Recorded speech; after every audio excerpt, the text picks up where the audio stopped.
maanta muuqaalkeena wuxuu ku saabsan yahay dhacdo aad la yaab leh oo asbuucan gudihiisa ka dhacday dalka India dhanka Gali Bripancha of Mathura ayaa waxaa ka dhacday dhacdo aad u la yaab leh baqiil hadaa maqli jirtay waxaa soo baxday baqiilnimadii oo Bromax oo baqiilnimadii naftirkeedaba level yaal bay kala leedahay baqiilnimadan hadda aan ka hadli rabno maanta dhacdadaneeto waa mid aad la yaab leh oo la yaab doontid fadlan muuqaalka dhameyso hadana ugu cusubtana subscribe noo saar aad baa u mahadsantahay hada horna la joogtana like taad waa jeclaan lahayn muuqaalka inaad dhameystidna aad baa u jeclaan lahayn ninkan Hindiga ah ee ka muuqda muuqaalka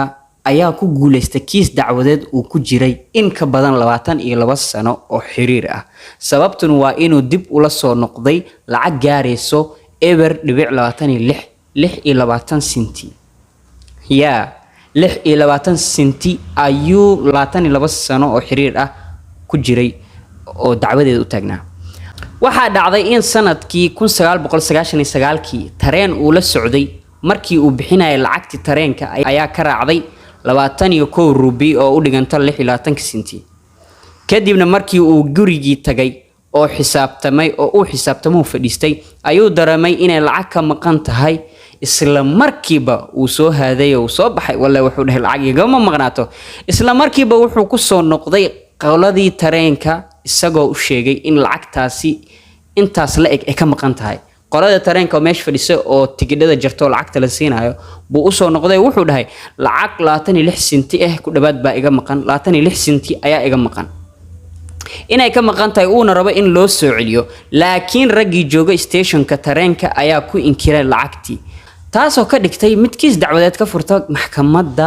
dalkaas India dhanku joogay gobolku joogay oo Gali kadib 22 sano oo maxkamad iyo 120 kalfadhi oo lagu dhageystay dacwadiisa ugu dambeyn asbuucan naftirkiisa aan ku jirno ayuu ku guuleystay in loo soo celiyo lacagtiisii 26 senti inna lillahi wa inna ilayhi raaji'un war Soomaali maxameday dhacdo ka yaab leh wiligiin ma maqasheentaneeto ninkan dulqaadkiisa iyo 120 kalfadhi iyo dadkaas dhageysta dulqaadkooda war Soomaaliya xil ugu dhibo kuwaaseeto dulqaadkooda waxaan ugu qabtaan wax iyo xasbunallahu wa ni'mal wakiil hadaa maqli jirtay baqiilnimo tani waa baqiilnimo Bromax la yaab leedahay dhacdadan aad baan u la yaabay markaan la yaabay baan waxaan go'aansaday asxaabteeda igu xiran halkan barteeda YouTube-keyga baa waxaan go'aansaday inaan idinka niisoo gudbiyo marka anigu waa yaabay talo ma yaabteen muuqaalkan intaas buu ku saabsanaa kaliya waxa dhacdooyinka aan la yaabay wax walbana aad ina u jeclahay ogtiin inaan niisoo gudbiyo oo soo tabiyo marka waa Cabdishakuur Xasan halkaad naga daawanaysiin waa YouTube channel-keyga Captain Shakra YouTube channel-keena anaga dhan waa isla wada leenahay YouTube channel-keena marka aad baa mahadsantiin fadlan hadaa ugu cusubtay subscribe noo sar hadaa hor noo joogta like ta iyo share ta iyo comment ga waa dhankaaga hadaa muuqaal ka dhameysto inta soo gaartana aad baan ugu faraxsanahay waa Cabdishakuur Xasan halkaad naga daawanaysiin waa YouTube channel-keyga Captain Shakra aad baa mahadsantiin intaan muuqaalkan muuqaal la mid oo shactiri iyo la yaab leh iyo dhacdadan oo kale aan ku kulmeen mise dhacdooyin kale ka qurux badan oo ka fiican oo ka wanaagsan waxaan naga tagayaa wassalaamu calaykum wa rahmatullaahi wa barakaatuh warna maanta aad baa u faraxsanahay tolo halas ku soo dar doona I don't know waa arki doona